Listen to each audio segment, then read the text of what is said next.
Pourquoi il me demande de retourner leur 2 secondes?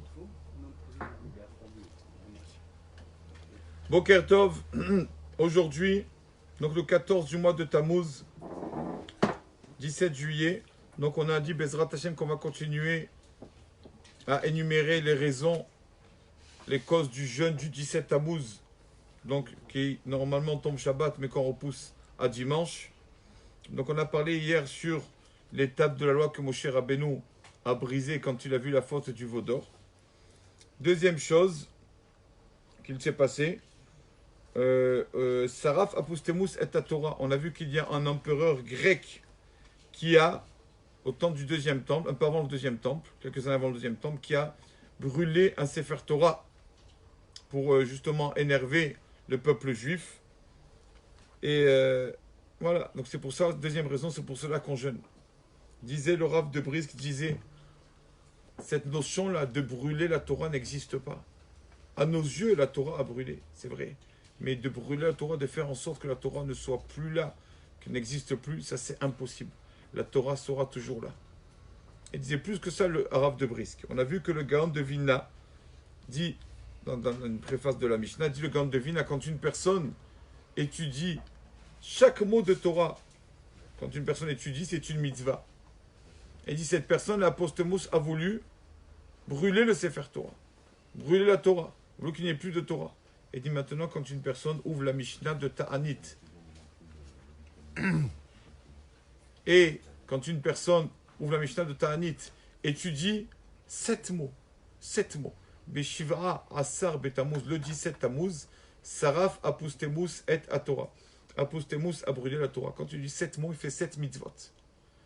Chaque mot, cette phrase-là, fait en sorte qu'on fasse des mitzvot. Donc il a voulu brûler la Torah, mais il ne comprend pas que, au contraire, impossible de brûler la Torah. Au contraire, grâce à lui, au fait qu'il a brûlé le Sefer, on a encore plus de mots de Torah à étudier. Donc c'est ça la deuxième chose qui s'est passée pendant le 17 Tammuz. Encore une chose, Boutal Hatamid. Il y a, nous savons tous que l'on prie le matin et l'après-midi, 3 prières dans la journée, mais on prie le matin et l'après-midi par rapport au sacrifice journalier qu'il y avait au Beth Amikdash, au temple, qui s'appelait le Korban Tamid. Korban Tamid, c'est le sacrifice journalier, matin et soir. Le matin, c'est à partir de l'aube, pour ça d'ailleurs qu'on peut commencer à prier depuis l'aube, parce que la prière est justement, c'est comme le sacrifice du matin. Et il y a donc le Tamid Ben Arbaim, le sacrifice de l'après-midi. C'est pour ça qu'on fait la prière de l'après-midi, la prière de Mincha. D'accord? On préparait le sacrifice une demi-heure après la moitié de la journée. Donc la moitié de la journée, le soleil est comme ça au milieu. Après, une demi-heure après, le soleil commence à s'incliner. D'accord? À ce moment-là, on préparait le sacrifice, le Korban Tamid. C'est ça qu'il y en a qui, en cas de force majeure, qu'ils ne pourront pas après, font la prière de Mincha dès ce moment-là. Une demi-heure après la moitié de la journée, ce qu'on appelle Mincha Gedola. Après, quand c'était le sacrifice, vraiment, quand c'est qu'on faisait la shrita, l'abattage de sacrifice, on aspergeait le sang sur le misber, sur l'autel des sacrifices, ça, c'était donc 2h30 avant le coucher du soleil. Ce qu'on appelle Mincha Ketana. D'accord? C'est ça la meilleure. C'est mieux de prier à ce moment-là, de ce moment-là jusqu'au coucher du soleil. 2h30 avant le coucher du soleil commence le temps de Mincha Ketana. Et donc, c'est cette prière à Mincha par rapport à l'offrande, au Korban Tamid, sacrifice journalier de l'après-midi. D'accord? On a déjà dit, je pense, pourquoi cette offrande, cette prière, d'accord, s'appelle Mincha. Pourquoi elle s'appelle Mincha? On a dit que quand c'est que commence le moment de cette prière, c'est quand le soleil commence à s'incliner. Mincha, le mot Mincha veut dire cadeau. Et le meilleur cadeau devant un Kadosh Baruch Hu qu'une personne peut faire à Hachem, c'est quand il sait s'incliner devant les autres. C'est le meilleur Mincha, c'est ça le cadeau à Hachem. Quand c'est un peu se taire, ne pas répondre, etc. Donc c'est pour ça que cette prière, quand le soleil s'incline, alors ça s'appelle aussi Mincha, cadeau, parce que c'est un cadeau pour Hachem. Et donc, tous les jours, le peuple d'Israël, donc matin et après-midi, il y avait le sacrifice Korban Mincha. Et un jour, le Korban Tamid, pardon, sacrifice journalier. Et un jour, et même que le peuple, la ville de Jérusalem était assiégée, quand même, qu'est-ce que faisaient les sages de Jérusalem?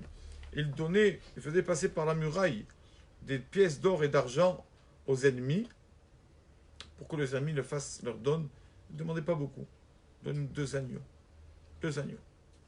Comme ça, on fait le sacrifice dans le Beth Amikdash, dans le temple, matin et après-midi. Ça s'est passé comme ça des années comme ça, et leur donnaient beaucoup d'argent pour 2 agneaux. Et ils faisaient monter l'agneau par la muraille, et le peuple d'Israël récupérait cet agneau. Et un jour, donc justement, ils ont vu que la force du peuple d'Israël dépend de ça aussi, de nos sacrifices. Maintenant, on n'a plus de sacrifices, on a les prières. Qu'est-ce qu'ils ont fait? Ils leur ont donné l'argent pareil, comme chaque jour. Et au lieu de donner des agneaux, ils ont donné des chevreaux. Une chèvre n'est pas cachère, c'est pas bon pour le sacrifice. Korban Tamid, c'est pas bon. Et par miracle, ils ont trouvé encore, il restait encore l'Ishkat Atlaïm. Il y avait justement là-bas dans le Beth Amikdash, dans le temple, il y avait une salle. On vérifiait, il y avait beaucoup d'agneaux, on vérifiait si les agneaux étaient cachères. Et donc ils ont trouvé encore là-bas, Baruch Hashem, 2 agneaux, par miracle. Et après, ils ont donné encore de l'argent pour amener des agneaux. Et qu'est-ce qu'ils lui ont amené? Et qu'est-ce qu'ils ont fait monter? Au lieu de faire monter ou des agneaux, les Romains ont fait monter sur la muraille de Jérusalem des cochons. Des cochons Et quand ce cochon est monté sur la muraille, alors la muraille, c'est marqué que Eretz Israël a tremblé.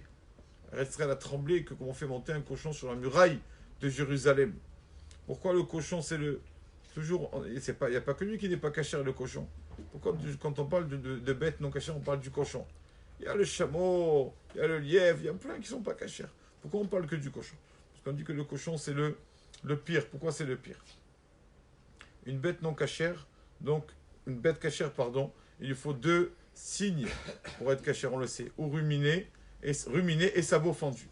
D'accord? Une bête qui n'a pas ces 2, elle n'est pas cachère. Et le cochon, qu'est-ce qu'il fait? Lui, quand il voit les hommes, alors il monte ses pattes. Regardez, j'ai le sabot fendu, moi. Hein. Je suis cachère, moi. Hein. Je suis cachère. Mais en fait, il ne rumine pas.